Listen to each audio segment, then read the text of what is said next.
stand on sacred ground where history was made. It is truly inspiring to see so many. Thank you, Congresswoman Clark, for those inspiring words. Now it is my privilege to introduce Rosie Rios, the chair of America 250, the National Commission planning the United States 250th anniversary commemorations. Ms. Rios has an enormous task of helping our entire nation remember and celebrate the founding of American independence. She brings to that role a remarkable background of service and leadership. Rosie Rios served as the 43rd Treasurer of the United States, and her signature can be found on much of the nation's currency. Throughout her career, she has been a trailblazer in highlighting the contributions of Americans to our history, and she's now leading the effort to ensure our semi-quincentennial is meaningful for all Americans. We are thrilled to have Ms. Rios with us here today as we mark our own piece of the 250th anniversary. Her presence underscores the connection between our local history and the broader American story. Please join me in giving a warm welcome to Rosie Rios.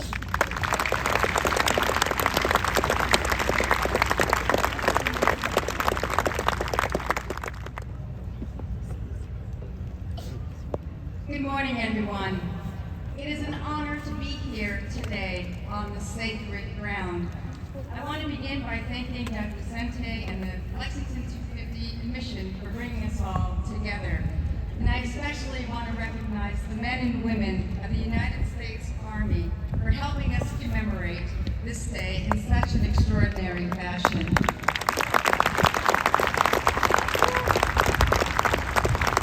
Your own 250th anniversary on June 14th will be remembered by all of us. As chair of America 250, I have the privilege of helping lead our nation's commemoration of the 250th anniversary of the signing of the Declaration of Independence. And over the next 14 months, we will honor the full journey of our nation, from the first shots fired here in Lexington to the signing of the Declaration in 1776, and the many defining chapters that have shaped our American story. You know, for me, this is personal. To watch the choir perform this morning, I think I was their age at the time of the bicentennial in 1976. And for me, it's not a memory, it's a feeling. And so to be here in Lexington, to see the reenactments, to see families and communities here, feeling what I felt in 1976, and hopefully what we're all going to feel today on to 2026, is such an important lesson for all of us. This is as much about the future as it is the past, and how we inspire this next generation of leadership is my goal. I want as many Americans as possible to feel like this is the land of opportunity all over again. Thank you. And I'm doing this for my mom. So my mom, who raised all 9 of us as a single parent in the Bay Area, somehow sent all 9 of us off to college. That is the American dream.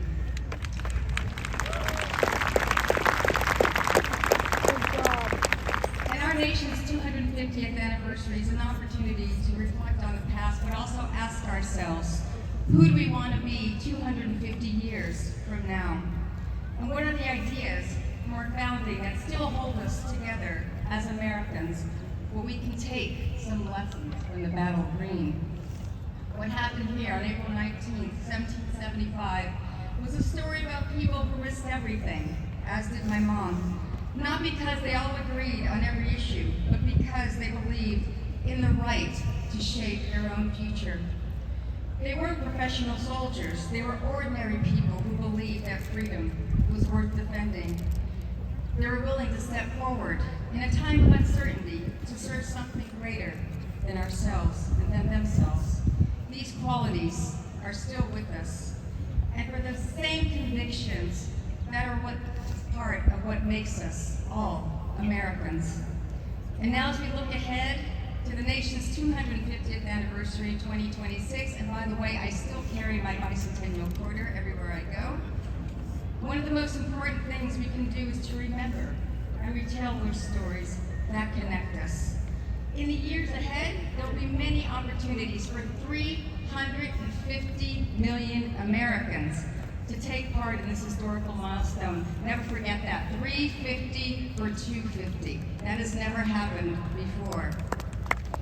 But it is organizations like Lex 250, it is community activities like we saw this morning, what we'll continue to see on in Concord, what we will continue to see in this great Commonwealth moving forward, what we will continue to see at the national level, where there will be many America 250 temple programs that will encourage you to engage with each other and what we can do as a country moving forward. You can find more of that information on america250.org. If our nation's 250th anniversary is going to mean something, it needs to be for all Americans.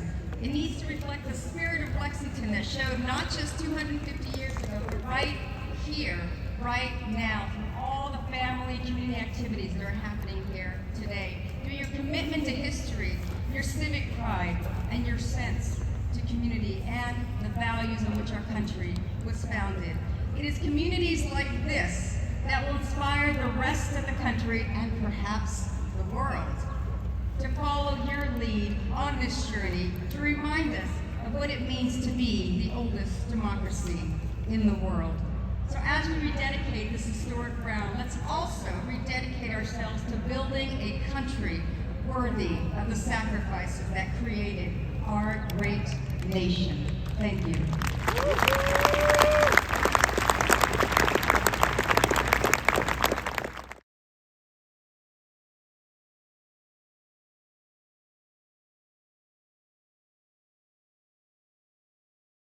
Gentlemen, distinguished guests, Governor Healy, it is my honor to mark the 250th anniversary of the shot heard around the world, and also the rededication of the Lexington battle streamer to the United States Army colors. Today we remember more than just dates and battles. We remember to celebrate the American fighting spirit, which was unveiled to the world right here on April 19, 1775. And that spirit was galvanized into a professional fighting force on June 14, 1775, when the Continental Congress created a unified army drawn from the colonial militia, formed to take up arms and forge a new nation.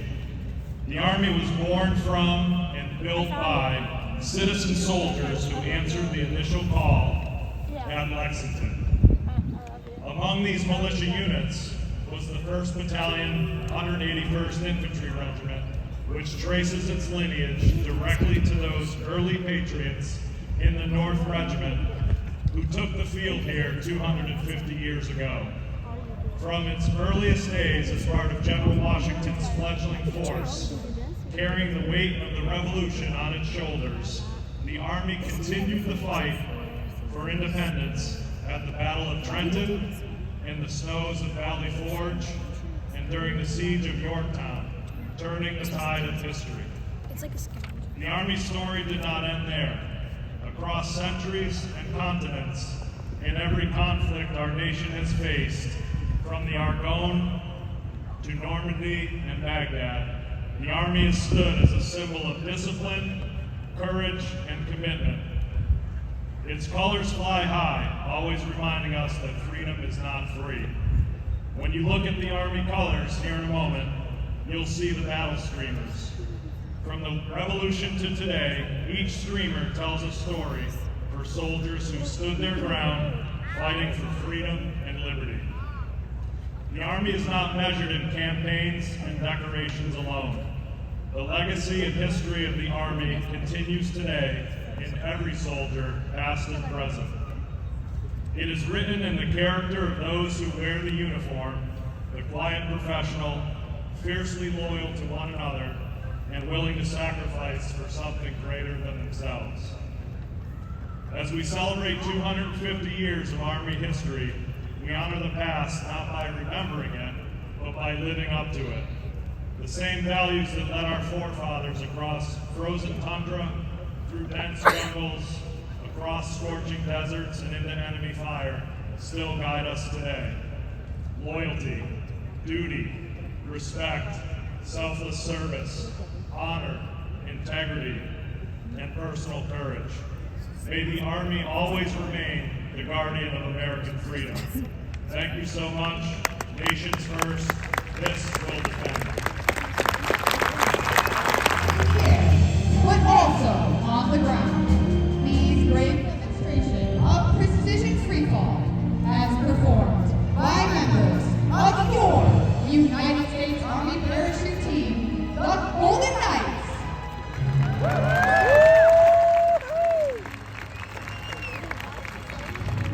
At this time, members of the Black Demonstration Team are circling high overhead and are distinctively painted C-147 aircraft at an altitude of 4,500 feet.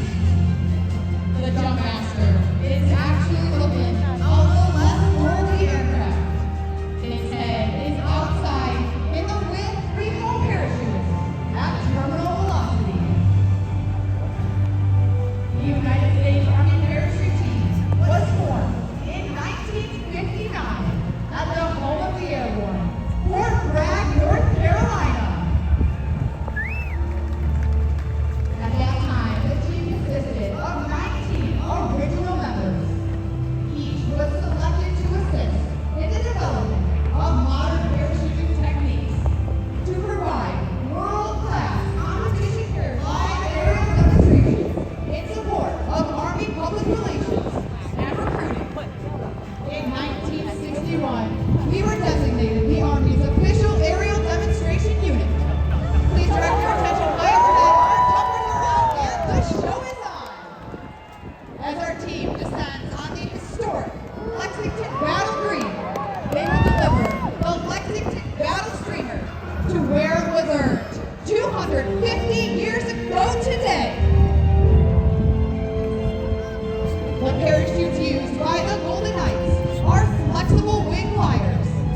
Constructed of lightweight ripstop nylon, these parachutes have an inherent forward airspeed of up to 22 miles per hour. To turn left, the jumper pulls down on the left steering line. To turn right, the jumper simply pulls down on the right steering line. And as jumpers near the ground, they will pull down on both steering lines simultaneously for the safest and softest possible landing. Now, as you may have guessed, these jumpers are faced with a unique situation, a traffic jam in the sky. They must gain vertical separation to allow for individual approaches into the target area. This is accomplished by pulling down on the front part of the parachute and spiraling down at speeds of up to 60 miles per hour. It takes a great deal of concentration to land dead center on the target. The jumper is in the target area. At 2,000 feet, these jumpers can hear you very well.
at that time the most powerful in the world, and shed the first blood in defense of American liberty.